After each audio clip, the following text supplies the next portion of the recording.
Estamos aqui para mais uma leitura comentada, estamos lendo juntos o livro de Apocalipse e agora nós vamos para o capítulo 7, onde tem aquele número misterioso dos 144 mil. O que é isso, hein? Nós vamos ver hoje o que significa esse número dos 144 mil, beleza?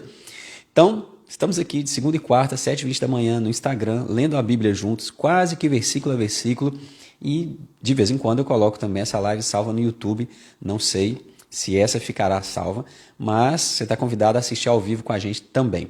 Você pode clicar na minha bio aqui no Instagram e achar também um grupo do WhatsApp onde você recebe o link da live assim que começa e também você recebe materiais extras como resumos, né, e outros devocionais nos dias que eu não faço a leitura comentada aqui. Livro de Apocalipse, que coloca medo em muitas pessoas, que criam 1001 teorias da conspiração.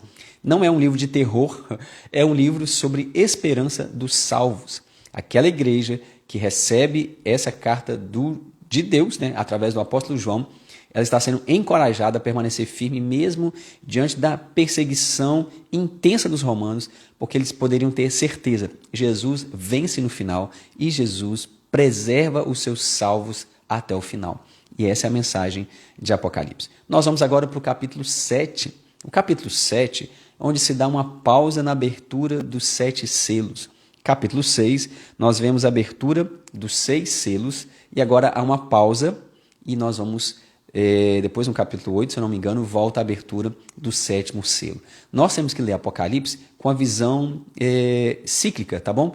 Você não pode ler o Apocalipse de uma maneira linear, como se aqueles acontecimentos estivessem na ordem em que os capítulos estão escritos. Não é assim que lê Apocalipse. Se você lê Apocalipse dessa maneira, você vai perceber que o mundo vai ser destruído 6 vezes. Só para você ter uma ideia de que a leitura de Apocalipse é cíclica. É a mesma história sendo contada de perspectivas diferentes e com intensidade diferente. Tá? Essa é a leitura correta de Apocalipse. No capítulo 6, nós encerramos o capítulo ali com uma pergunta diante do horror do juízo de Deus sobre os perdidos, né? Há uma pergunta, o finalzinho do capítulo do versículo 17 de Apocalipse 6 diz assim: quem poderá se manter de pé? Diante do juízo de Deus, quem pode permanecer de pé? Essa pergunta ficou no ar depois da abertura do 6º selo e antes da abertura do 7º e último selo. Então vem a resposta de quem permanece de pé diante do juízo de Deus. Aqueles que foram marcados pelo sangue de Jesus. Olha que maravilha, essa é a resposta. O dia vai ser o grande, terrível dia do Senhor, vai ser o último dia. Vai ser um dia de alegria para os salvos e de terror para aqueles que não se renderam a Jesus. Quem poderá se manter de pé diante da ira de Deus? Aqueles que estão debaixo do sangue de Jesus. Que palavra maravilhosa! Se isso é uma realidade na sua vida, louvado seja Deus, celebre o Senhor.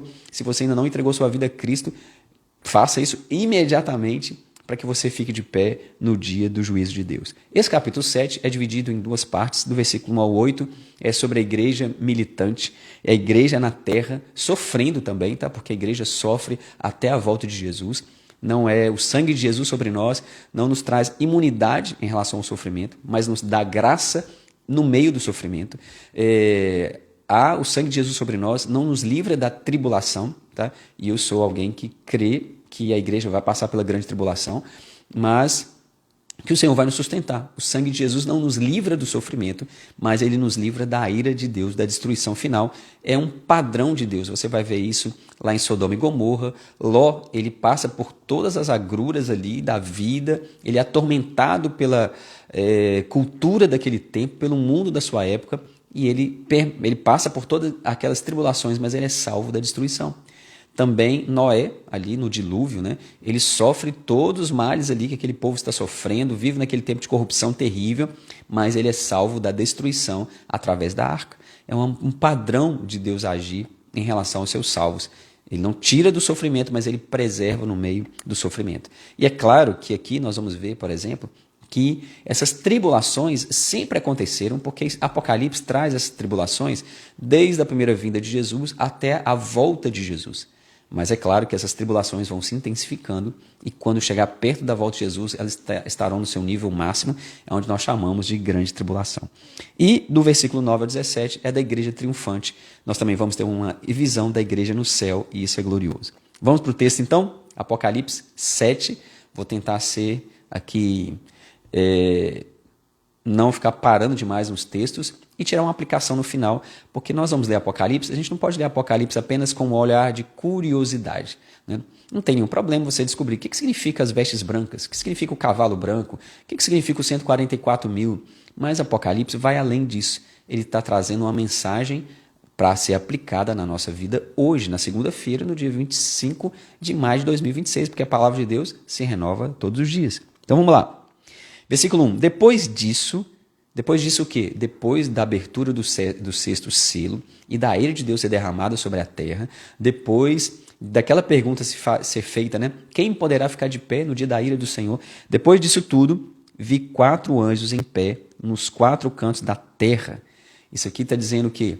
É uma visão geral da terra, né? Não é literalmente ter um anjo no norte, sul, leste, oeste. Está falando assim, olha, esses anjos tinham uma visão inteira, completa de toda a terra, né?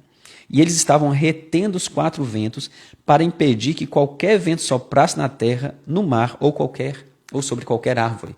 Aqui é uma ordem de Deus e esses anjos estão impedindo o juízo de Deus de ser derramado nesse momento. Como eu disse, o capítulo 7 de Apocalipse é uma pausa entre a abertura do 6º selo e do 7º selo, onde o juízo de Deus é derramado. Olha, calma, não é hora ainda do juízo acontecer. Isso nos mostra que Deus está no controle de tudo que está acontecendo, né? As maiores lutas da humanidade, Deus não perdeu o controle, né? A incredulidade da humanidade, Deus não perdeu o controle. Tudo acontece debaixo da soberania de Deus. Ele tem o controle de todas as coisas e ele retém o juízo até a hora correta. Deus tem um propósito em tudo que faz. E é um juízo que virá sobre toda a criação. Quando ele diz, para evitar, né, que esse vento sopre, esse vento é um sinal de destruição, tá, gente? Esse é o sentido. Soprar sobre a terra, mar e qualquer árvore. Então, toda a criação vai sofrer no juízo final. Versículo 2. Então viu outro anjo subindo do oriente, tendo o selo de Deus vivo. Ele bradou em alta voz aos 4 anjos que havia sido dado poder para danificar a terra e o mar, né? Aqui tem um outro anjo com um selo, e ele fala assim, parem tudo, né? Não destrua nada. Ele faz aqui um parêntese, né, para impedir a destruição de acontecer, e ele tem um selo. O que ele vai fazer com esse selo? Nós vamos ver no versículo 3. Mas qual é o sentido de selo na Bíblia, né? O sentido do selo é um sentido de proteção. Aquele que está selado, ele é inviolável. Opa, a gente já sabe que nós somos selados pelo Espírito Santo, não é verdade? Então, há um selo de Deus sobre nós, que é o Espírito Santo. Então, nós somos invioláveis, ou seja, o Senhor nos guarda, nós temos a proteção do Senhor. O selo também dá uma ideia de identidade. Nós somos selados pelo Espírito Santo. Nós temos uma identidade em nós. Nós somos filhos de Deus. E o Espírito de Deus testifica no nosso espírito de que nós somos filhos de Deus. Então, há um chamado de propriedade, um chamado de proteção e um chamado um significado de ser autêntico, algo que está selado. É autêntico, ou seja, nós estamos selados pelo Espírito Santo e nós somos autênticos filhos de Deus, porque o Espírito Santo de Deus está em nós. E há uma ordem aqui, então, desse anjo para suspender temporariamente o juízo. Por quê? Versículo 3.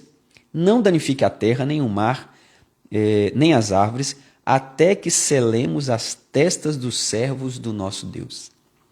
Gente, essa palavra aqui é poderosa demais. Há uma ordem para suspender o juízo de Deus até que todos os filhos de Deus sejam selados, até que selemos as testas dos servos do nosso Deus. Selo é o quê? Proteção, é algo que não vai ser violado, e é propriedade, proteção e genuidade. Olha, então nós vamos ser selados por Deus, né? E esse selo já é a palavra de Deus em nós, já é o Espírito de Deus em nós. Então, antes da destruição, todos aqueles que são filhos de Deus serão selados, né? Calma, o Senhor já nos selou na testa. Por quê?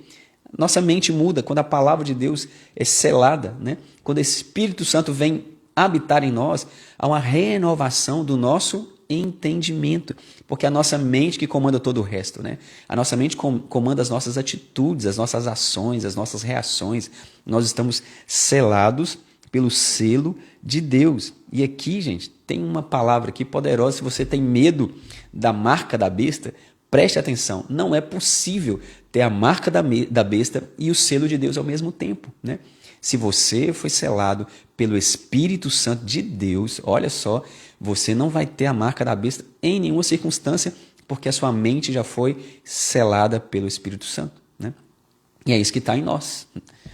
A Valesca colocou aqui, remete da proteção dos filhos de Israel, receberam quanto à praga da morte primogênito no Egito. Exatamente, Valesca, né?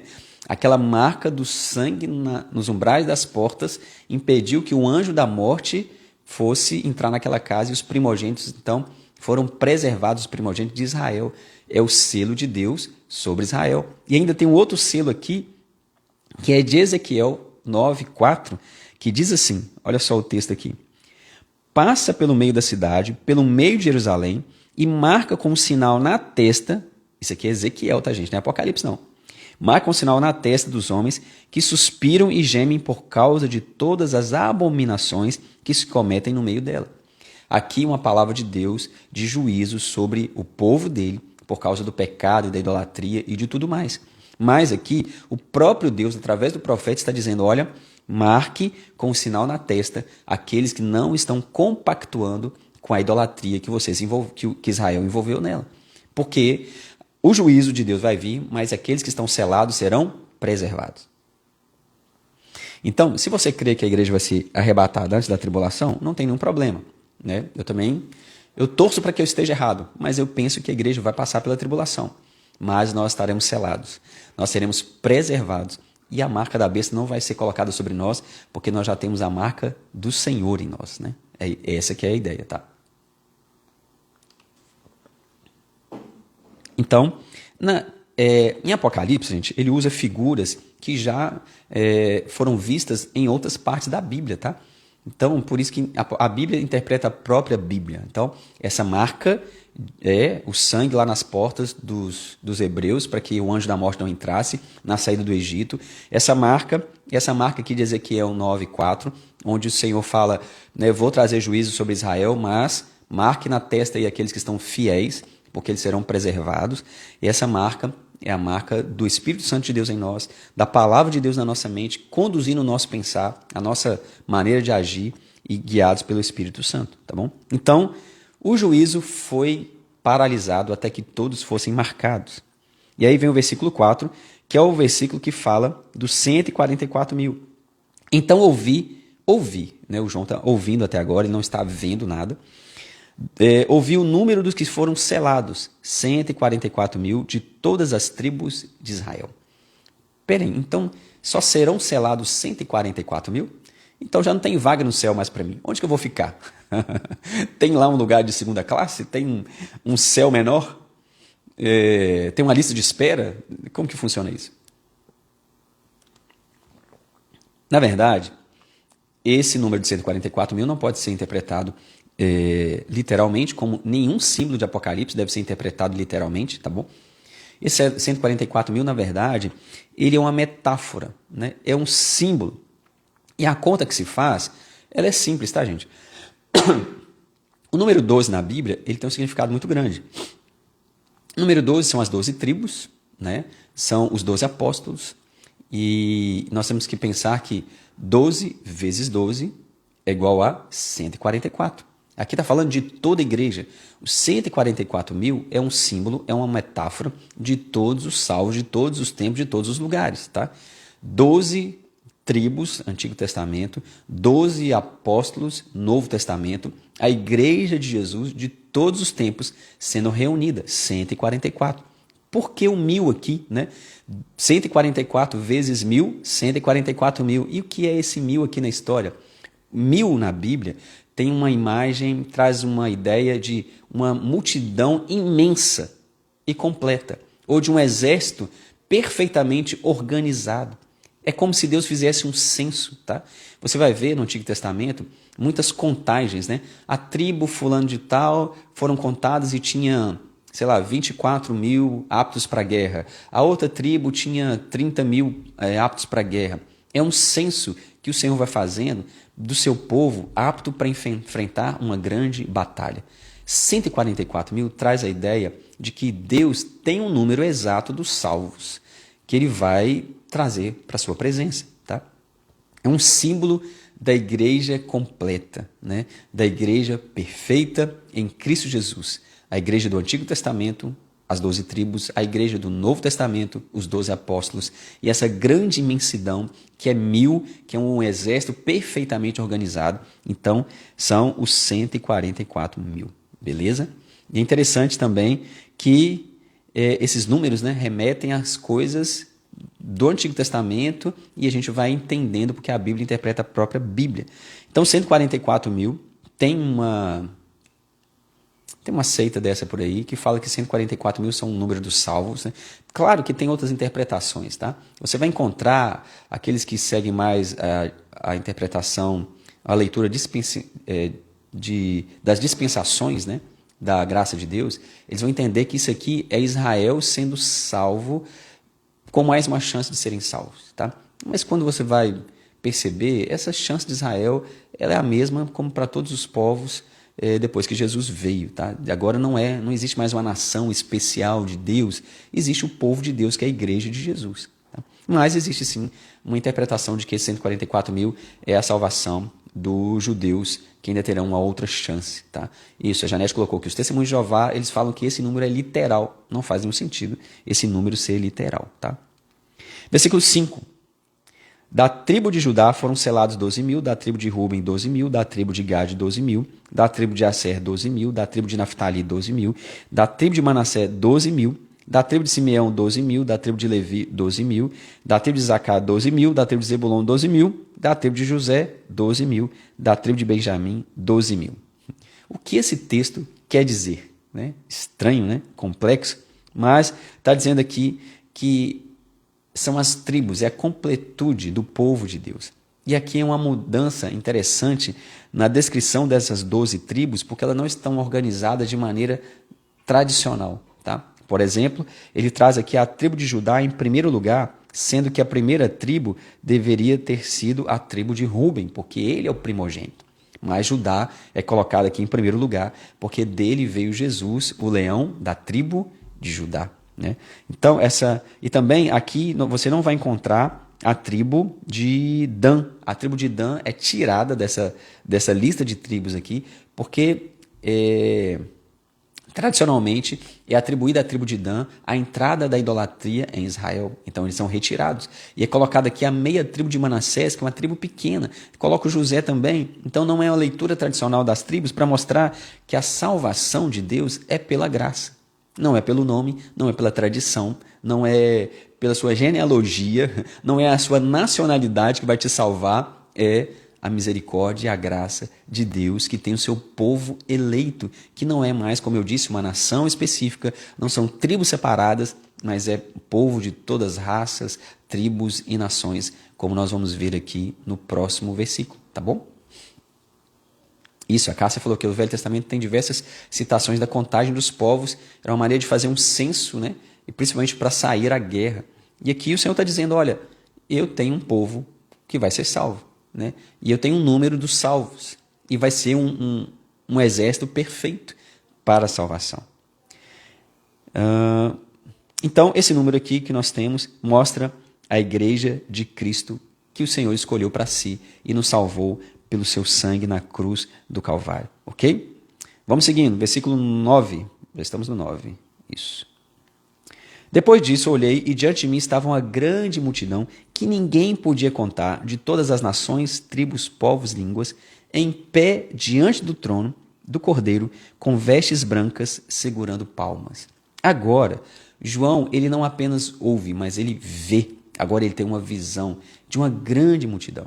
Enquanto aqueles 144 mil era essa ideia de um número fechado e perfeito da igreja de Jesus, Jesus agora dá uma visão para João da realidade que a sua igreja é composta de uma grande multidão incontável, de povos de todos os lugares, tribos, raças, povos, línguas, nações, e todos eles estão de pé diante do trono do Cordeiro, com vestes brancas, ou seja, eles foram purificados, perdoados, santificados, né? E com palmas nas mãos. As palmas aqui, nas mãos, né, é uma lembrança da festa dos tabernáculos, que eles, né, usavam essas palmas, e era um símbolo de vitória da saída do Egito e uma celebração também pelas colheitas que eles estavam tendo.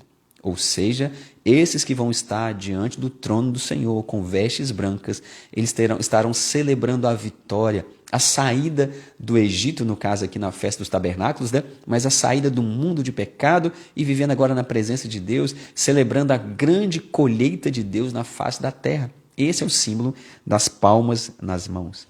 E clamavam em alta voz: a salvação pertence ao nosso Deus que está assentado e ao Cordeiro.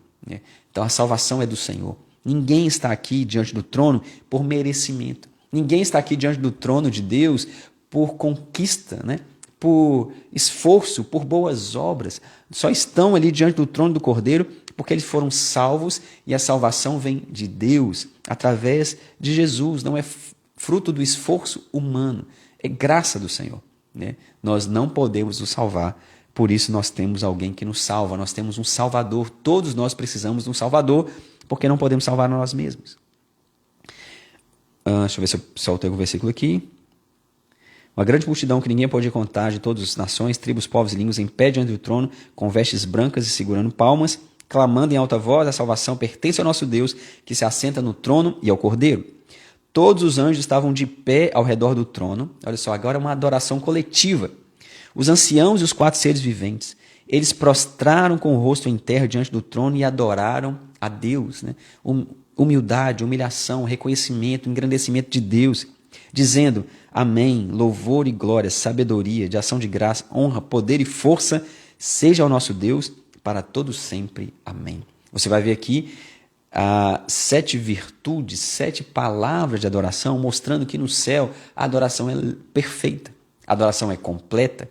Apesar da nossa adoração na terra ser imperfeita, incompleta, cheia de limitações, o Senhor ainda recebe a nossa adoração por sua misericórdia e graça. Mas a adoração de verdade perfeita nós vamos ter no céu eternamente, né? Estaremos diante do trono do Cordeiro, junto com os anjos, com os querubins, os serafins, os anciãos, né? que são a igreja de todos os lugares, de todos os tempos, tem esse símbolo também, estarão dizendo: louvor e glória, sabedoria, ação de graças, honra, poder, força, seja ao nosso Deus para todo sempre. Então um dos anciãos me perguntou, versículo 13, quem são estes que estão vindo de branco e de onde vieram? O anjo pergunta para o João. E o João, ele responde assim: Senhor, tu sabes. Ou seja, Senhor, eu não sei nada. Eu só estou observando isso aqui e estou maravilhado com tudo que está acontecendo. Humildemente ele diz: Senhor, eu não sei. Não sei de onde eles vêm. De onde eles vêm, Senhor? É uma pergunta, na verdade, para instruir o João, né? E ele disse: estes são os que vieram da grande tribulação e lavaram suas vestes e alvejaram no sangue do Cordeiro. A resposta é: essa grande multidão de vestes brancas estão vindo da grande tribulação. Que grande tribulação é essa, pastor? É a tribulação ali do final, antes da vinda de Jesus? Também. Mas é da tribulação que a igreja tem se colocado debaixo dela desde a primeira vinda de Cristo, desde a morte dos apóstolos, de todos os mártires que já foram decapitados, jogados aos leões por causa do Evangelho. Então, esses que vieram de vestes brancas são estes que passaram pela tribulação desse mundo e agora eles estão diante do Senhor. E são aqueles que vão vir da grande tribulação também no último dia? Com toda certeza, será o ajuntamento de todos esses que foram perseguidos, que passaram pelo mundo, as agruras dessa vida, mas foram fiéis até a morte e receberam a coroa da vida. Né? Esses que estão vindo da grande tribulação, eles lavaram as suas vestes e alvejaram no sangue do Cordeiro. Essa metáfora, essa maneira de escrever a Bíblia é maravilhosa. Como você lava uma roupa no sangue e ela sai alva, né? Como ela sai branca. Como é isso? É o sangue de Jesus que nos purifica de todo pecado. A sua roupa pode estar suja, a sua vida pode estar uma imundícia, uma coisa terrível. Quando você é lavado no sangue do Cordeiro, as nossas vestes ficam limpas, porque esse sangue nos purifica, nos redime, nos perdoa, nos deixa aptos a entrar e nos colocar diante do trono do Cordeiro. Gente, quem é capaz de subsistir ao juízo de Deus? Aqueles que lavaram suas vestes no sangue de Jesus, né? Imagine você diante do homem mais poderoso da terra, suas pernas iriam tremer, né? Sei lá, diante do presidente dos Estados Unidos, da China, esses caras aí que acham que tem poder, né? Imagine você diante do Senhor, do trono de Deus. As nossas pernas não conseguem nos sustentar, mas nós estamos ali de forma confiante, porque Jesus nos abriu um novo e vivo caminho com seu sangue, e nós entramos de forma confiante até a presença de Deus. Vamos lá. Versículo 15. Por isso, eles estão diante do trono de Deus. Por que eles estão diante do trono de Deus? Porque eles lavaram suas vestes no sangue do Cordeiro. É só pelo sangue de Jesus que nós chegamos a Deus. Jesus disse, olha, né, eu sou o caminho, a verdade e a vida. Ninguém vem ao Pai senão por mim. É por Jesus que nós somos colocados diante do trono do Cordeiro e servem dia e noite em seu santuário. Ontem alguém me perguntou assim, pastor, vai ter trabalho no céu? Gente, nós vamos trabalhar no céu para lá. Mas vai ser um trabalho prazeroso, a gente não vai passar raiva, a gente não vai cansar, nós vamos servir a Deus eternamente, trabalhando para Deus. O que a gente vai fazer lá? Não faço a mínima ideia, mas eu tenho certeza que a gente não vai passar a eternidade tocando harpinha em cima de uma nuvem. O céu vai ser um negócio ativo, vai ser um negócio maravilhoso, lindo, de muito serviço, de muito trabalho para a glória de Deus, na presença de Deus, sem pecado, sem raiva, sem cansaço, sem nada. Dia e noite em seu santuário, e aquele que está assentado no trono estenderá sobre eles o seu tabernáculo. Aquele que está sobre o trono terá comunhão conosco. Ele vai nos colocar debaixo da sua presença, e isso será maravilhoso. Versículo 16. Gente, agora o versículo 16 é poderoso, tá? Fica aí para a gente ler o 16. Nunca mais terão fome, nunca mais terão sede. Não os afligirá o sol, nem qualquer calor abrasador, pois o Cordeiro que está no centro do trono será o seu pastor. Ah, meu amigo, esse capítulo 16, Lena, isso aqui deixa a gente constrangido. Está dizendo aqui, olha, não haverá mais fome, não terão sede, nem o sol os afligirá. Todo sofrimento cessará. Você não vai ter mais necessidade de nada, nem fome, nem sede. Nada mais vai assolar o nosso corpo, a gente terá um corpo glorificado. O sol não será mais aquela coisa castigante, aquela coisa, né, fadigante. Não será. Não terá fadiga no céu. Não terá necessidade no céu. Não terá fome, anseio no céu. No céu nós estaremos completamente satisfeitos na presença do trono de Deus. Olha só, não terá mais fome, seu estômago não vai roncar mais, você não vai ter que trabalhar pela comida, você vai trabalhar, você vai servir a Deus, né? Então, você não terá mais sede, a alma não vai ficar mais ansiando por um negócio que você não sabe nem o que é. Não, nossa alma será completamente satisfeita no Senhor. Não haverá mais aflição, essas dores, essas agruras, essas enfermidades, essas coisas que assolam, né, a nossa vida. Isso tudo vai acabar, pois o Cordeiro, Jesus, que está no centro do trono, será o seu pastor. Lembra lá do Salmo 23? O Senhor é o meu pastor, nada me faltará. E ele os guiará às fontes de água viva, e Deus enxugará dos seus olhos toda lágrima. Não haverá mais choro, sofrimento, dor, não haverá mais angústias. Tudo isso vai acabar lá no céu. Aleluia, né? Não vai precisar de monjaro mais, Olena. Nós seremos esbeltos no céu, né? Todos, olha só, Ele os guiará às fontes de águas vivas, e Deus enxugará dos seus olhos toda lágrima. Versículo 17. Agora eu te pergunto, Apocalipse é um livro de terror ou um livro de esperança? Apocalipse é um livro sobre desastres ou é um livro sobre o consolo de Deus e a certeza de que Ele vai nos preservar e que uma pátria eterna está nos aguardando, onde não haverá mais nenhum tipo de sofrimento? Nessa terra nós vamos ter que lidar com muitos problemas, com muitas lutas. Deus vai fazer muitos milagres e ainda assim nós vamos passar por processos difíceis, mas nós estamos sendo preparados a ir para o céu. Por isso, permaneça firme até o fim. Quais são as aplicações práticas aqui desse texto? Já tiramos algumas, mas Apocalipse está trazendo para nós aqui a segurança dos crentes. A pergunta do último versículo do capítulo 6 é: quem vai ficar de pé no dia do juízo de Deus? E o capítulo 7 responde: aqueles que foram lavados no sangue de Jesus. Eles serão preservados, porque Deus vai dar uma ordem para os anjos e para todos os seres que vão causar destruição na terra, vão dizer: para todo mundo, pausa esse negócio aí, né? Até que os meus santos sejam selados. Esse selo significa propriedade, proteção, né? E alguém que está sendo protegido e é uma coisa de algo genuíno. Esse é meu filho. Então, calma, você vai ser protegido, selado. A gente vai passar pela grande tribulação? Eu acho que sim, tomara que não. Mas o Senhor vai nos preservar. E mesmo que passemos por grandes tribulações, nós temos a certeza que Cristo, através da cruz de Cristo, nós somos colocados diante do trono do Cordeiro. E nós serviremos a Ele eternamente. Nós estaremos com as nossas vestes limpas, porque nós lavamos elas no sangue. Olha que palavra poderosa, que imagem. Imagine você lavando a sua roupa branca num balde de sangue, e você tira ela ali de dentro, ela está limpinha. É o sangue de Jesus que nos purifica de todo pecado. E esse capítulo 7 também nos lembra: toda dor é passageira. Todo sofrimento é temporário. Leve e momentânea tribulação. O que nos aguarda é um eterno peso de glória em Jesus Cristo. Amém? Apocalipse 7, essa pausa, esse parêntese que Deus abre para dizer: aqueles que foram selados pelo Espírito Santo, na mente, a palavra na mente aqui, mente renovada pela renovação do vosso entendimento, esses serão preservados no último dia. Louvado seja Deus por isso. Se você está entre esses, adore o Senhor. Coloque a sua esperança nele. Se você ainda não entregou sua vida para Jesus, faça isso imediatamente. Apenas aqueles que se colocaram debaixo da cruz de Cristo poderão ficar de pé no último dia, no grande e terrível dia do Senhor. Que você esteja preparado para isso, no nome de Jesus. Deus te abençoe.